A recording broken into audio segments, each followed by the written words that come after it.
감사합니다.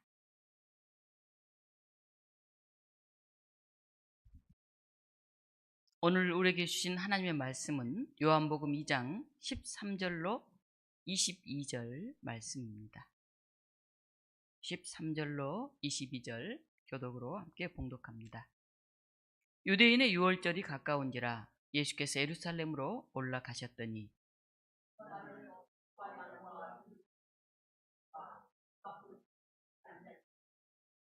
노끈으로 채찍을 만드사 양이나 소를 다 성전에서 내쫓으시고 돈 바꾸는 사람들의 돈을 쏟으시고 상을 엎으시고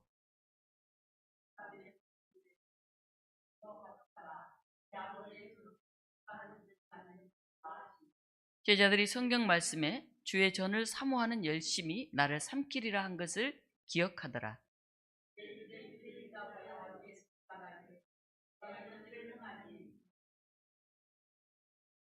예수께 대답하여 이르시되 너희가 이 성전을 헐라 내가 사흘 동안에 일으키리라.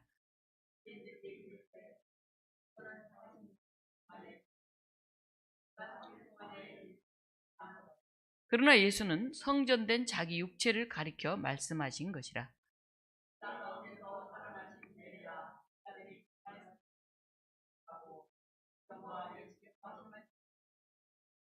아멘. 네, 사순절 셋째 주일입니다. 3월 중순인데 갑자기 눈이 내리기도 했지만은 눈 속에서도 꽃은 피었고 봄이 성큼 다가왔습니다. 그러나 여전히 나라는 더욱 혼돈스럽고 불안함 가운데서 갈등과 분열이 가득합니다. 이런 상황에 오늘 본문은 예수님께서 예루살렘 성전을 정하시는 그런 이야기가 우리에게 주어져 있습니다. 오늘 이 요한복음만이 아닌 공간복음서 마태, 마가, 누가에도 이 이야기는 다 나와 있습니다. 그런데 이 사건은 예수님의 순환 직전에 일어난 일로 이 세 나머지 공간복음서에서는 기록하고 있습니다. 이스라엘 백성들은 유월절 절기를 예루살렘에 와서 지키는 그런 풍속이 있었습니다. 그래서 유월절이 되면 이스라엘 전국에서만이 아니라 외국에 사는 유대인들도 예루살렘으로 모여듭니다. 근데 이 유월절에는 두 가지 일이 필요합니다. 첫 번째는 성전세를 바치는 것입니다. 이스라엘 백성 가운데 20세 이상의 남자는 누구든지 성전세를 내야 합니다. 그런데 성전세는 6월절 1개월 전부터 전국에 일종의 세무서를 통해서 거두어드렸습니다. 그런데 미처 세무서에서 생전세를 내지 못한 사람들은 예루살렘 성전을 찾아왔을 때 그때 내야 했습니다. 6월절을 지키기 위해 본국으로 돌아오는 디아스포라 유대인들은 대부분이 이때 성전세를 냈습니다. 그런데 그들은 그 나라, 자기가 살고 있는 그 나라에서 사용하던 그 화폐를 가지고 왔을 것입니다.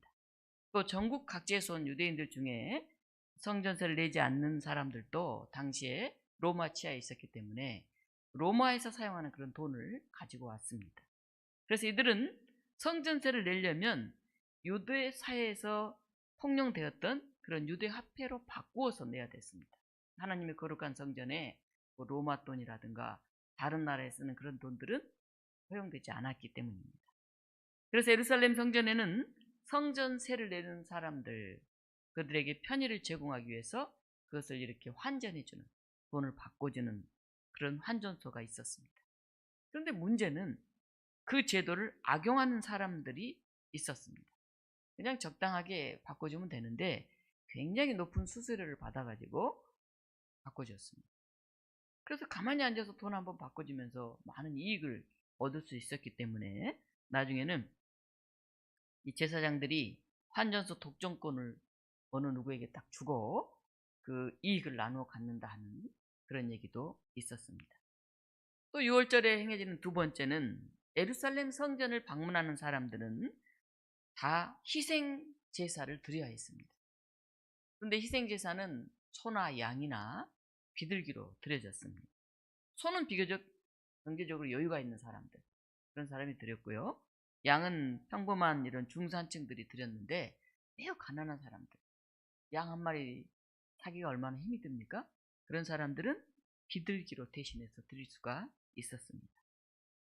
이스라엘 상인들은 사람들이 멀리서 희생 제물로 드릴 짐승들을 가지고 오는 그런 불편함을 덜어준다는 명목으로 성전 구역 안에 일종의 장터를 차렸습니다. 거기에 이제 소, 뭐 양, 비둘기 이런 게 막 있는 것이죠.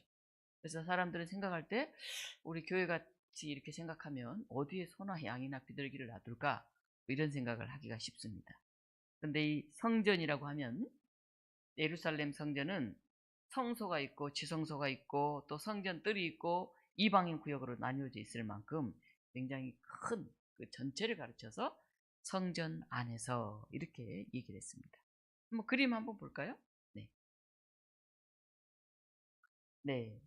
예수님이 성전에 있는 환전상들, 뭐 장사꾼들을 이렇게 쫓아내시는 장면인데 지금 두 개가 다 다르죠? 왼쪽 그림, 오른쪽 그림. 오른쪽 그림을 보면 그나마 이제 예배당 밖에 있는 그런 뜰이 좀 보이는 듯합니다. 또 하나 볼까요? 네, 이거는 더 이제 성전 밖이네요. 오른쪽은 완전히 뭐 광장에 있는 것 같은 그 모습도 좀 특별하게 그려졌죠. 이걸 볼 때 성전 안에서 그럼 우리가 예배당 안에서 그런 개념이 전혀 아니고 이 성전 입구 또 뭐 유대인들이 들어오는 곳, 이방인이 들어오는 곳 이런 다양한 넓은 의미를 생각해 볼 수 있다. 그렇게 얘기할 수가 있겠습니다. 6월절을 맞이하면서 예루살렘 성전에 들어가신 예수님은 이 성전에서 소, 양, 비둘기 등을 파는 사람들이 앉아있는 것을 보고 노끈을 가지고 채찍을 만들어서 성전에서 쫓아내십니다. 돈 바꾸는 사람들이 환전상에 돈을 막 쏟으십니다. 상을 엎어서 엄청난 사건이 일어난 것이죠. 거룩하신 예수님께서 생각지 못하는 일을 행한 것이죠. 보통 성전에 올 때 어떻게 합니까? 옷도 단정히 입고 하나님 앞에 예배드리기 위해서 정성을 다해 준비해서 이렇게 나옵니다. 그런데 거기서 난리가 일어난 거죠. 특별히 예수님은 비둘기 파는 사람들에게 이르셨다. 16절입니다. 이것을 여기서 가져가라. 내 아버지의 집으로 장사하는 집을 만들지 말라. 소도 있고 양도 있는데 특별히 비둘기 파는 상인을 콕 집어서 강조하신 데에는 가난한 사람들의 희생제물까지 장사하는 도구로 삼느냐, 이런 분노의 표현이었다고 생각될 수가 있습니다. 집에서 멀리 소나 양을 가져오기가 힘든데 설령 가져온다 해도 그게 이제 불합격 처리가 되면 거기서 사야 돼요. 그러니까 사람들이 에이 그거 일일이 끌고 가기도 힘들고 또 가서 괜히 불합격 처리되면 골치 아프니까 거기 있는 걸 사자, 이렇게 해서 성전에 있는 것들을 많이 이용하게 되었습니다. 자, 이런 엄청난 일이 일어났습니다. 그 성전에 모인 사람들은 뭐라고 얘기를 할까요? 오늘 18절입니다. 우리 같이 한번 읽어보겠습니다. 17절, 18절 같이 읽겠습니다. 제자들 성경 말씀에 주의 전을 사모하는 열심히 나를 삼키리라 한 것을 기억하더라. 이에 유대인들이 대답하여 예수께 말하기를 내가 이런 일을 행하니 무슨 표적을 우리에게 보이겠느냐. 야, 네가 감히 성전을 다 뒤집어 엎으니 과연 무슨 표적, 무슨 놀라운 그런 기적을 우리에게 나타내 보여서 내가 그것을 증거하겠느냐, 이런 겁니다. 그런 엄청난 이적이나 표적이 안 일어나면 너를 인정할 수가 없다, 이런 얘기죠. 보이지 않는 하나님을 눈에 보이는 금송아지로 둔갑시켜서 믿으려는 그런 사람들이 있었습니다. 표적이 왜곡되면 우상 숭배가 됩니다. 오늘날도 이 표적과 우상이 혼동되고 있습니다. 바르게 법을 만들고 나라를 다스려야 할 정치권은 말할 것도 없고 법을 올바로 집행해야 하는 법원도 그렇고 죽어가는 사람을 살려야 하는 병원도 다 우상이 되었습니다. 그래서 그것이 사람을 살리고 법을 공정하게 집행하는 것이 아니라 그 자리에 가면 돈을 벌고 명예를 얻고 권력을 얻는 하나의 우상으로 그 자리까지도 변질되고 만 것입니다. 기업체도 은행도 주식시장도 돈 놓고 돈 먹는 그런 일이 비일비재하고 일어나고 있습니다. 심지어는 예술단체나 TV 프로그램도 유대인들이 섬기던 예루살렘 성전과 별로 다를 게 없어 보입니다. 예루살렘 성전을 화려하고 웅장하게 꾸몄던 것처럼 사람들이 재미있어 할 내용들로 포장하고 순간의 즐거움을 선사하는 그런 거리들로 관심을 끌고 있습니다. 높은 생산성을 올리기 위해서 모든 노력을 쏟고 거기서 삶이 풍요로워지고 기쁨과 의미가 나올 것처럼 그렇게 홍보하고 그렇게 선전합니다. 이런 일에 업적을 보이는 사람들은 대단한 유인들로 추앙을 받고 있습니다. 이 현대인들의 우리 마음속에는 물욕과 소유욕이 우상으로 자리 잡았습니다. 뭐 성공하면 됐지 뭐, 돈 벌면 됐지 뭐, 그것이 마치 거룩하게 된 것처럼 대단히 추앙받는 것처럼 그렇게 인정하고 있습니다. 표적은 간직해야 됩니다. 하나님 우리에게 베풀어 주신 놀라운 그런 표적이 있습니다. 그러나 우상은 허물어야 됩니다. 근데 우상인지 표적인지 혼돈되는 그런 시대에 우리는 살고 있다는 것입니다. 문제는 그것을 구분하기가 정말 어렵다는 데 있습니다. 표적과 우상은 어찌 보면 종이 한 장 차이예요. 교회가 타락하면 어떻게 되느냐? 장사꾼의 집과 같이 됩니다. 자기 교인들만 챙기고 정치에 입문하려는 사람들이 얼굴 도장 찍으려고 들락거리고 동네에 장사하는 사람들이 모여듭니다. 그래서 거기서는 이권 다툼이 일어나고 권력을 중심으로 분파가 생겨납니다. 교회인지 무슨 세상 어떤 회사인지 사업체인지 별 차이가 없게 됩니다. 먹을 것이 있는 곳에 짐승들이 막 모여들고 사람들이 모여드는 것과도 같습니다.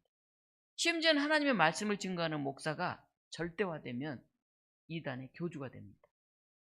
하나님의 성전마저도 우상이 될 수가 있습니다. 예수님은 표적을 요구하는 그 사람들에게 말씀을 하십니다. 너희가 이 성전을 헐라. 내가 사흘 동안에 일으키리라. 유대인들이 깜짝 놀라서 반문합니다. 그 거룩한 성전, 하나님의 집, 그것을 헐라는 것입니다. 더 나아가서 3일 만에 본인이 다시 세우겠다는 것입니다. 그래서 또 말합니다. 이 성전은 46년 동안 지었는데 당신이 3일 동안에 어떻게 이걸 다시 일으킬 수 있습니까? 46년 동안 지은 것을 어떻게 허물 수가 있을까요? 여러분, 내가 평생 집중하던 그것을 어떻게 내려놓을 수 있을까요? 세 살적 버릇이 여든까지 간다는 말이 있습니다. 작은 습관 하나도 어쩌니 그렇게 어렵다는 말입니다. 독이 혼신의 힘을 다해 평생 추구해온 것을 포기한다는 것은 거의 불가능에 가깝습니다. 독이 혼자 추구해온 것이 아니라 다른 사람들과 함께 세상 모두가 그것이 성공의 길이고 그것이 행복한 길이라고 추구해왔던 것이라면 더더욱 그렇죠. 사실 유대인의 생활은 성전을 중심으로 전개되었습니다. 그들은 성전을 절대화하고 그것을 자랑으로 여겼습니다. 예루살렘 성전은 본디 솔로몬이 주전 10세기에 건축했다고 합니다. 그런데 그게 주전 587년 바벨론에 파괴되었습니다. 또 나중에 다시 재건되었는데 다시 또 파괴됩니다. 예수님 당시 성전은 헤롯에 의해서 개축된 것이었습니다. 헤롯은 굉장히 성전을 화려하게 이렇게 만들어서 뭐 금붙이도 뭐 붙이고 남들이 보면 정말 찬란하게 그렇게 만들어갔습니다. 그래서 헤롯을 싫어하는 사람들도 그가 화려하게 개축한 성전 건물에 대해서는 감탄하고 칭찬할 정도로 그 위용이 대단했다고 합니다. 성전을 중심으로 많은 제도가 만들어졌습니다. 성전을 드나드는 사람에게 세를 받았습니다. 성전 구역에서는 이권이 걸린 시장도 열렸습니다. 이제 하나님의 표적을 나타내는 성전은 우상이 되었고 돈벌이로 변해갔습니다. 오늘 본문에서 예수님은 유대인의 우상이 된 표적, 그 성전을 허무는 무모한 일을 하십니다. 눈에 보이는 성전을 헐고 사람들 눈에 보이지 않는 성전을 세워주려고 하신 것입니다. 여러분, 높은 뜻 숭의교회를 세운 김동호 목사님 얘기를 여러분도 들어서 알고 계실 것입니다. 김동호 목사님이 동안교회에서 목회를 하는데 교회 개혁을 했어요. 대단한 교회 갱신을 거기서 하면서 사람들이 감탄하고 야, 저런 목회는 참 바람직하다 생각이 돼서 동안교회로 모여들어서 교회가 금방 5천 명이 넘었습니다. 그러자 이 목사님이 이제 나는 이 교회에서 할 만큼 했으니 이제 나는 나가서 교회를 개척하겠다 이렇게 선언을 했다고 합니다. 깜짝 놀랐죠. 5천 명이 되면 와, 교회가 이렇게 성장했으니 내가 이제 6천 명, 7천 명 만들어서 평생 목회해야 되겠다 이럴 텐데 이제 교회가 이 정도 됐고 내가 여기서 최대한 할 만큼 했으니 다른 분이 하면 좋겠다. 보통 교회 개척을 하면 담임 목사님은 그 교회에 있고 부목사나 이제 다른 사람이 나가서 개척을 합니다. 그런데 김도우 목사님이 교회에 나가서 개척을 했는데 99명이 함께 나왔습니다. 100명 정도 나왔죠. 그래서 선언을 이렇게 했습니다. 교회 존재 원칙과 목적은 나는 세상을 섬기는 교회로 하겠습니다. 이제 교회를 위한 교회는 나는 안 하겠습니다. 교회로 인해 세상이 복받는 그런 교회를 세우겠습니다. 그래서 우리 교회는 한국은행 같은 교회가 되겠습니다. 이렇게 선언을 했습니다. 한국은행은 어떻게 합니까? 자기 은행을 위해서 돈을 벌고 사업을 하는 게 아니잖아요. 한국의 많은 은행들을 위해서 일하잖아요. 은행이 은행인 것이죠. 김동호 목사님은 예배당을 나는 짓지 않겠다. 그리고 그 교회 유지하고 관리하고 성전 건축하는 그 비용을 가지고 선교와 구제하는 데 쓰겠다. 이렇게 선언을 했습니다. 그래서 숭의여대 소강당을 빌려서 창립 예배를 드렸는데 또 이런 얘기들이 알려지면서 사람들이 계속 그곳에 모여들었습니다. 거의 1년에 1000명이 늘어났다고 합니다. 그러니까 교회가 급성장을 한 거죠. 소강당에서 도저히 예배 드릴 수가 없어서 이제 체육관으로 옮겼습니다. 그런데도 사람이 밀려드니까 다시 대강당으로 옮겼습니다. 교인들이 어느 정도 늘어났냐 하면 5000명이 넘게 금방 모여들었습니다. 그러자 더 이상 이제 그 숭의 여대 강당에서도 예배드리기가 점점 힘들어졌습니다. 학교에서도 교인이 이렇게 많아졌으니 이제 다른 곳에 가서 예배드리면 좋겠습니다 라고 얘기를 했습니다. 어떻게 해야 될까요? 5000명이나 되니까 땅을 사서 교회를 지으면 되죠. 그럼 충분히 가능하겠죠. 그런데 김동호 목사님은 보이지 않는 성전 건축 운동을 이미 시작했습니다. 보이지 않는 성전이 뭘까요?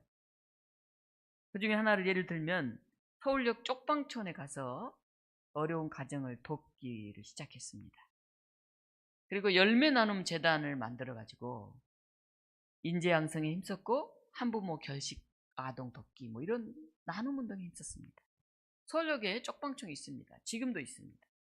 물론 많이 지역이 개발되고 좋아졌죠. 그곳에 사는 사람들의 자립을 돕기 위해서 당시 국가에서 자기 이름으로 통장에 300만 원만 저축하면 나라에서 그 300만 원을 저축한 그 열심, 아 일하구나 이 사람은, 그걸 보고 700만 원을 신용대출 해줘가지고 이 1000만 원짜리 뭐 반지 합방 비슷한 거 되겠죠. 당시만 해도 그것을 얻어서 매일 6, 7천 원을 내던 그 월세도 아니고 일세 같은 거죠.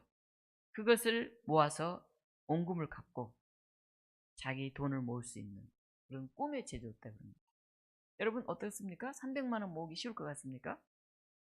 당시 돈이니까 300만 원 모으기 어렵습니다. 가난한 사람들 하루 벌어서 하루 먹거든요. 그리고 어떤 날은 뭐 일을 안 하고 뭐 비가 왔다고 못 하고 뭐 이러니까 그 300만 원 버는 것 모으는 것도 쉬운 일이 아닙니다. 저축하는 게 쉽지 않아요, 기본적으로.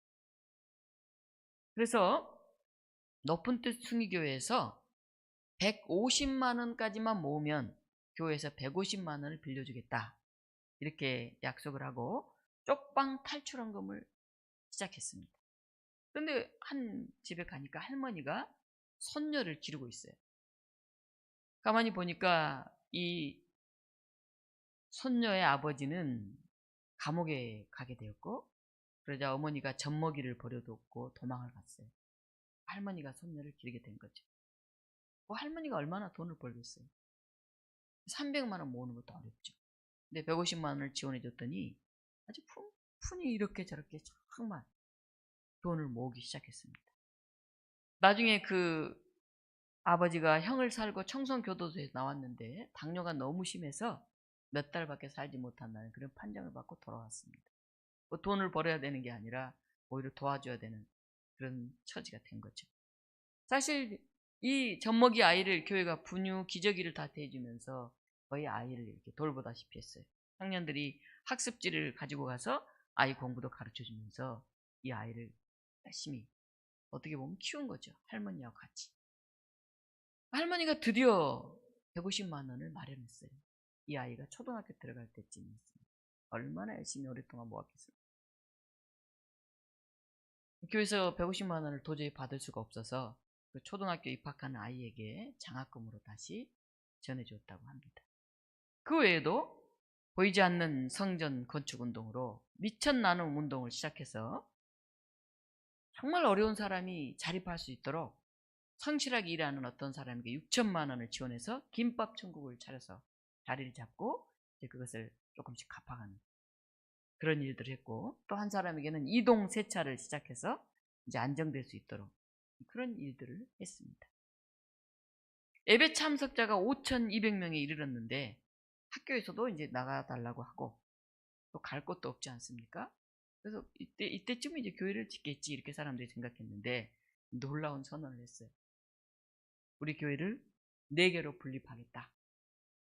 그래서 한 교회 한 1,000명에서 1,500명 정도 다 분립하겠다. 그리고 우리는 교회를 지어서 거기에 돈을 많이 들이는 그런 일을 하지 않겠다. 너무 수가 많으니까 서로 얼굴도 모르니 최소한 1,000명 이상 넘어가는 것은 바람직하지 않다. 그래서 4개 교회로 분립을 했습니다. 그 중에 하나가 높은 뜻 광성교회예요. 마포 광성고등학교 예배를 드리죠. 또 하나는 높은 뜻 정의교회입니다. 쌍문동에 있는 정의여고 강당에서 예배를 드립니다. 또 하나는 높은 뜻 푸른교회예요. 남산 청월함에서 예배를 드리고요. 높은 뜻 하늘교회라고 용인 회밀리 프라자에서 예배를 드리는 4개의 교회로 분리를 했어요. 그리고 굉장히 강력하게 이 김동호 목사님이 얘기를 하더라고요. 교회를 짓기보다는 정말 보이지 않는 그런 하나님의 뜻이 행해지는 그런 교회, 그런 일을 하라. 굉장히 강조하는 것을 보았습니다. 그리고 이 교회들을 한꺼번에 연결해서 높은 뜻 연합선교회를 만들어서 그런 구조와 실천을 계속해가고 있고, 그 외에도 10여 개의 교회를 분립 개척했습니다. 아마 지금도 새롭게 분립되고 있다고 생각을 합니다. 대형 교회는 상업화가 되고 또 세습의 유혹에 빠지기가 쉽습니다. 권력이 되기 쉽습니다. 그리고 공동체성을 갖기가 어렵습니다.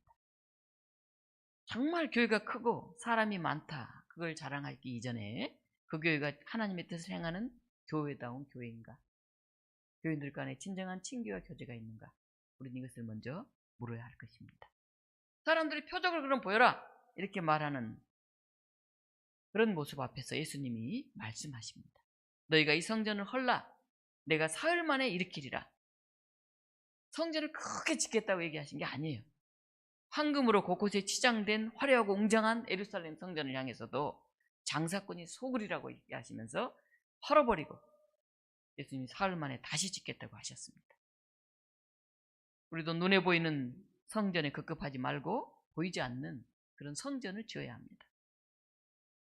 김도 목사님은 책을 좀 많이 쓰셔서 그래도 인세를 좀 받으셔요. 그렇게 어렵지 않게 사시죠. 근데 그가 부인, 어머니, 자녀 3명 이렇게 살고 있는데 하루는 자기의 재산을 공평하게 6분의 1로 딱 나누어서 어머니도 한 몫, 아내도 한 몫, 자녀도 셋도 한 몫 이렇게 딱 떼어서 나눴다고 해요. 근데 불현듯 마음 깊은 곳에서 어떤 소리가 들려왔다고 합니다. 나는 아버지라면서 그때 깜짝 놀랐다. 7분의 1로 나눠야 되겠구나. 하나님 아버지도 계시는데 우리 가족들끼리만 다 나눴구나. 이런 생각이 들어서 7분의 1, 즉 선교를 위한 헌금을 떼어놓은 것입니다. 나중에 책이 많이 나가서 인쇄도 받고 살만해지면서 더 많이 발전해서 3분의 1은 이제 부부의 몫, 3분의 1은 또 자녀들의 몫, 3분의 1은 하나님의 몫으로 이렇게 떼어놓았다고 합니다. 그리고 그가 말했습니다. 이제 우리 부부는 죽게 되면 우리 자녀들에게는 이미 다 떼어줬으니 부부 몫은 다시 하나님께 돌리고 가기로 우리는 약속했습니다. 그렇게 이야기를 했습니다. 눈에 보이는 어떤 건물, 그런 의미의 성전이 아닌 눈에 보이지 않는 하나님의 집, 그 성전을 위해서 그는 여전히 씨름하고 고뇌하고 있습니다. 우리 교우들에게도 이렇게 나눌 수 있는 마음과 물질이 있었으면 좋겠습니다. 그래서 좀 삶의 여유도 있고 헌금도 할 수 있고 보람 있고 가치 있게 될 수 있으면 좋겠습니다. 그런데 사실은 아무리 돈이 많은 사람도 쓸 것이 많기 때문에 돈은 늘 부족합니다. 자녀들, 사업, 가족, 친지 사실 끝이 없습니다. 우리 한국은 너무 풍족해졌습니다. 정말 줄일 것이 많습니다. 어떤 분이 저한테 최근에 얘기를 하시더라고요. 돌잔치를 하는데 1,000만 원이 넘게 들었다. 그런 얘기를 하더라고요. 깜짝 놀랐어요. 아니 어떻게 해야 그렇게 돈이 들까? 드레스, 사진 촬영, 선물, 식사 딱 결혼식 하듯이 그렇게 했다고 합니다. 그래서 그 말을 들으면서 본인도 저렇게까지 해야 되나 그런 생각이 들었다고 합니다. 돈이 남아서 나누기는 어렵습니다. 내가 쓸 것을 아껴서 하나님께 드릴 수 있는 것입니다. 사랑하는 독립교 여러분, 눈에 보이는 건물에 연연하기보다는 정말 하나님이 기뻐하실 보이지 않는 성전을 건축하기 위해서 우리가 힘써야 합니다. 어제 오랜만에 광화문에 나갔습니다. 일부러 나갔습니다. 제가 여기 토요일날 앉아서 설교 준비하다 보면 광화문에서 막 감성이 들려요. 근데 제가 발이 아파서 요즘 오래 걷거나 서 있으면 좀 금방 신호가 와서 한 번도 이제 가지 않았는데, 야, 이 정도로 지금 모든 게 지연되고 있고 심각한 상황인데 기도하는 마음으로 나가야 되겠다 하고 우리 김한수 목사님께 가자고 해서 갔어요. 조영원 목사님 같으면 내가 가자고 안 해도 혼자 맨날 다녔는데 제가 이제 어제는 한번 시간을 내서 가보았습니다. 동아면세점 대로변 저쪽에는 탄핵 반대 집회가 열리고 차벽이 이렇게 세워져 있어서 거기까지 가려면 팽 돌아가야 돼. 반대로 이쪽에 이 경복궁 쪽으로 또 차벽이 세워져 있어서 이 탄핵 찬성 집회가 열려요. 완전히 차가 진짜 벽을 이루고 있더라고요. 그런 장면 처음 봤어요. TV에서만 보다가. 걸어서 이쪽 저쪽을 다 가봤어요. 일부러. 나라가 나눠진 것 같은 아픈 마음이 들었습니다. 요즘 매주 토요일마다 이런 집회가 우리 바로 앞에서 열리고 있습니다. 지난 목요일 카톨릭 뉴스에 실린 성공회대 정경일 교수님의 글이 우리한테 생각이 났습니다. 그분이 이제 광화문을 걸어가는데 한때 존경했던 90세가 다 된 목사님의 음성이 들려왔다고 그래요. 근데 그분이 반공에 부정선거 음모론을 내세우면서 성경 구절을 막 읽고 있는 소리를 들었대요. 우리의 씨름은 혈과 육에 대한 것이 아니요 혈과 육에 대한 것이 아니요 정사와 어둠과 이 어두움의 세상 주관자들과 하늘에 있는 악의 영들에게 대함이라. 에베소서 말씀을 막 읽으면서 오늘의 싸움은 이념과 사상의 전쟁입니다. 공산주의자와 자유민주자의 싸움입니다. 이렇게 막 외치고 있는 걸 들었다고 그럽니다. 그래서 굉장히 마음이 아팠다 그래요. 거기에 찬성하는 사람, 찬성하지 않는 사람 나누어서 다 공산주의자들로 이렇게 타자하고 적대화하면 어떡하나, 목회자가 그런 생각이 들었다고 합니다. 세상 집회에서 개신교 목사가 종교적 설교를 하는데 군중들은 막 아멘 이렇게 외치는 소리도 들었다고 그래요. 교인들이 굉장히 많이 모여 있어요. 물론 뭐 탄핵을 찬성할 수도 있고 반대할 수도 있습니다. 그런데 한쪽을 적대시하고 죽여야 될 사람들로 생각하고 뭐 폭력도 불사하는, 그리고 어떤 욕설도 퍼붓는 이런 모습의 모임들이 되면 안 됩니다. 탄핵 반대 집회, 탄핵 찬성 집회에서도 기독교인들이 참석하고 있는데 그 목사님은 믿는 사람들은 군병 같은 이 노래를 불러서 또 깜짝 놀랐다고 그래요. 이 찬송은 마틴 루터 킹 목사님이 암살당하기 전에 불렀던 찬송이에요.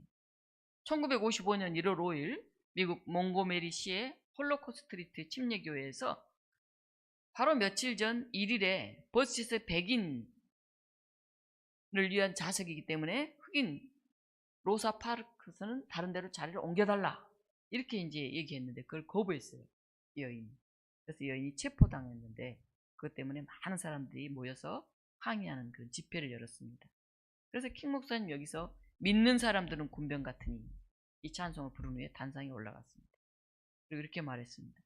우리는 이곳 몽고메리에서 공의가 물같이 흐르고 정의가 마르지 않는 강처럼 흐르게 할 때까지 일하고 싸울 것을 결심합니다. 킹 목사님은 이 연설 중에 암살을 당했습니다. 사회학자 피터 버그는 얼마 후에 반대 입장이니 노예제를 그러니까 찬성하는 그런 대표적 인종차별 집단인 남부의 쿨렌 집회를 가봤더니 거기서도 찬송이 불려지고 거기서도 십자가를 들고 있는 걸 보았습니다.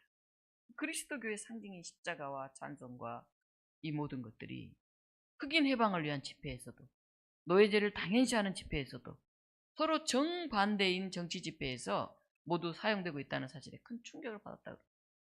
그러면 어떤 게 옳은 것일까요? 똑같은 찬송을 부르고 똑같은 말씀이 서로 전혀 다르게 얘기된다고 한다면 말입니다. 오늘날 우리 한국 사회도 그러한 것 같습니다. 개신교의 같은 상징인 십자가와 찬송과 성경 말씀이 전혀 서로 다른 의미로 사용되고 있습니다. 그래서 일반 성도들은 혼돈스럽습니다. 찬송이나 기도나 성경은 또 하나님은 보수나 진보 어느 한쪽이 독점할 수 없습니다. 중요한 것은 어디서 어떤 방법으로 이런 상징들을 사용하느냐 하는 것입니다. 이웃을 배제하고 적대시하고 악마화하는 자리에서 사용된다면 찬송과 말씀은 증오의 도구가 됩니다. 그것은 해방의 도구요, 사랑의 도구요, 평화의 도구로 사용되어야 하는데 그 말씀으로 타인을 죽이고 찬송으로 타인을 적대화해서는 안 됩니다. 이쪽도 저쪽도 마찬가지입니다. 성전마저도 사람을 살리고 하나님을 예배하는 것이 아닌 사람들의 이익을 채우는 장사하는 집이 되면 안 됩니다. 그럴 때는 성전마저도 헐어버리겠다고 예수님은 말씀하고 계신 것입니다. 예수님은 사람들이 세운 그 표적을 허무는 그런 무모한 일을 시작하셨습니다. 눈에 보이는 장사꾼의 소굴처럼 되고 우상처럼 되어 있는 성전을 헐고 사람들의 영혼에 눈에 보이지 않는 성전을 채워주시려고 예수님은 십자가의 길을 걸으셨습니다. 제자들은 이해하지 못하다가 예수님이 부활승천 하신 후에야 비로소 이 말의 참 의미를 깨달았습니다. 오늘 우리 21절부터 22절 같이 한번 읽어보겠습니다. 그러나 예수는 성전된 자기 육체를 가리켜 말씀하신 것이라 죽은 자 가운데서 살아나신 후에야 제자들이 이 말씀하신 것을 기억하고 성경과 예수께서 하신 말씀을 믿었더라. 그때 비로소 믿게 되었다는 것입니다. 제자들은 이제 세상 나라에서 눈에 보이는 어떤 화려함이 아닌 하나님 나라에서 그 거룩한 성전을 세워가려고 노력하는 사람들이 되었습니다. 오늘 우리도 이 사순절 셋째 주일에 서 있습니다. 여전히 많은 함성과 소란 가운데 우리는 어찌할 바를 몰라 합니다. 찬송과 말씀이 사람을 죽이는 도구가 되지 않도록, 성전이 사람들을 홀리고 미혹해하는 그런 장소가 되지 않도록 우리가 깨어 있어야 할 것입니다. 하나님의 말씀과 뜻이 바로 선포되는 그곳이 진짜 성전입니다. 예수님은 부활한 그 자체로 성전이 되었습니다. 그리고 바울도 우리에게 너희 몸이 성전이다 그렇게 말씀을 합니다. 우리 몸이 가는 곳, 우리의 가정, 우리의 교회, 우리의 직장, 우리의 사회, 거기서 하나님 나라의 복음이 온전히 세워지기를 간절히 바랍니다. 같이 기도하겠습니다. 하나님, 이 땅에 기독교인으로 사는 것이 때로는 참 부끄러울 때가 있습니다. 요즘이 그러합니다. 갈등과 분열과 폭력을 일삼는 그런 우리들의 모습이 되지 않게 하시고 이데올로기에 빠져서 극우나 극자에 우리가 서지 않게 하시고 정말 하나님의 평화를 전하며 사랑과 화해의 복음을 증거하는 저희들이 되게 하여 주시옵소서. 교회가 성전이 그런 일에 앞장서지 않게 하시고 교회는 생명을 살리고 사람을 살리고 평화를 증거하는 곳이 되게 하여 주시옵소서. 우리 같이 기도하겠습니다. 우리 자신을 위해 기도하겠습니다. 우리 교회를 위해서 기도하겠습니다. 우리 사회, 이 나라를 위해 기도하겠습니다. 이 성전을 허물리라 라고까지 말씀하셨던 예수님의 그 분노가 오늘 이 사회, 이 교회에 임하지 않기를 바라면서 다시 한번 우리가 주님의 몸된 성전이 되고자 결단하면서 같이 기도하겠습니다. 함께 기도합시다. 하나님, 참담하고 부끄러운 시간들을 보냅니다. 교회가 빛이 되고 소금이 되고 사람들이 좋아하고 사랑하는 그런 곳이 되어야 하는데 일부의 교회들이 그렇지 못합니다. 때로는 욕설을, 때로는 폭력을, 때로는 증오를 내뿜고 있습니다. 하나님, 우리가 이데올로기에 매이지 않게 하시고 어떤 사람에 매이지 않게 하여 주시옵소서. 예수님만인 그 어떤 것도 우리가 우상으로 세우지 않게 하여 주시옵소서.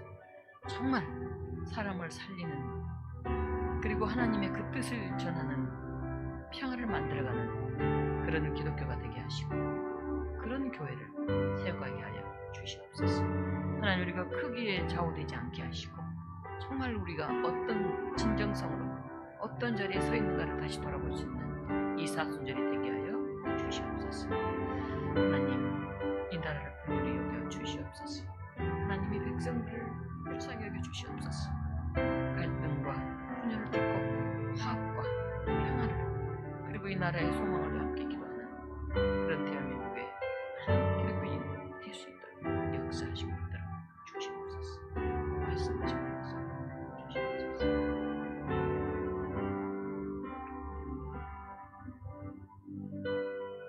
생명의 하나님, 나라가 많이 어둡고 혼돈스럽습니다. 우리가 기독교인으로 깨어서 어떻게 기도하며 어떻게 실천해야 할지 너무나 어려운 암흑의 세상입니다.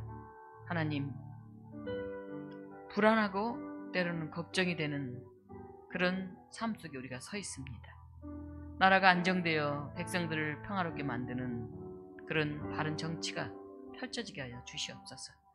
경제적으로, 정신적으로 매우 힘든 삶을 살고 있는 이 나라 국민들에게 더 평화를, 더 큰 소망을, 더 큰 안전함을 줄 수 있는 그런 지도자들, 그런 나라로 세워지게 하여 주시옵소서. 눈에 보이는 물질, 눈에 보이는 거대한 건물, 눈에 보이는 위대해 보이는 사람, 거기에 현혹되지 않게 하시고 오직 예수 그리스도 앞에서 말씀으로 거듭나게 하시고 보이지 않는 그 하나님 나라의 영원한 성전을 사모하며 올곧게 그 길을 걷는 우리 모든 성도들이 되게 하여 주시옵소서. 예수 그리스도 이름으로 기도하옵나이다. 아멘. 찬송가 366